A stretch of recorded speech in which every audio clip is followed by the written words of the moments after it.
Hello guys, welcome to episode 5 of Tiruvannamalai diaries. ఈ video వచ్చేసరికి గిరి ప్రదక్షిణ గురించి. 5 అవర్స్ క్యూలోనే ఉండేసరికి ఫుల్గా లెగ్ పెయిన్స్ వచ్చేసాయి. నా వల్ల అస్సలు అవ్వట్లేదు నడవడానికి. మిడ్ నైటే బెస్ట్, మార్నింగ్ అయితే ఆ టెంపరేచర్కి అసలు నడవలేమంటే 11:30 కల్లా గిరి ప్రదక్షిణకి స్టార్ట్ అయ్యామన్నమాట. నాకు లెగ్ ఫ్రాక్చర్ అవ్వడం వల్ల లెగ్స్ అస్సలు సపోర్ట్ చేయలేదు. నేను ఇంకా శివయ్యని గట్టిగా మొక్కుకున్నాను, నాకు ప్రదక్షిణ చేయడానికి స్ట్రెంగ్త్ ఇవ్వమని.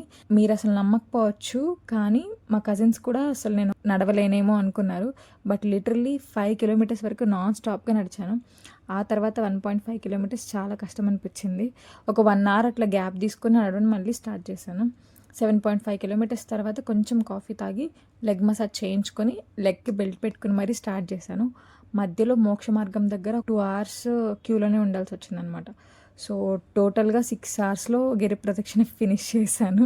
లాస్ట్ 1 కిలోమీటర్ డిస్టెన్స్ బోర్డ్ చూసినప్పుడు అయితే ఎంత హ్యాపీగా అనిపించిందో. ఇదంతా అసలు ఆ శివయ్య మహిమనే. నేను అసలు 1 కిలోమీటర్ కూడా నడవలేను అనుకున్నాను, అలాంటిది నాతో 14 కిలోమీటర్స్ గిరి ప్రదక్షిణ చేసేలా చేశాడు. సో ఈ జర్నీలో నేను చాలా విషయాలు నేర్చుకున్నాను. మిగతా డీటెయిల్స్ అన్ని నేను నెక్స్ట్ వీడియోస్లో షేర్ చేస్తాను.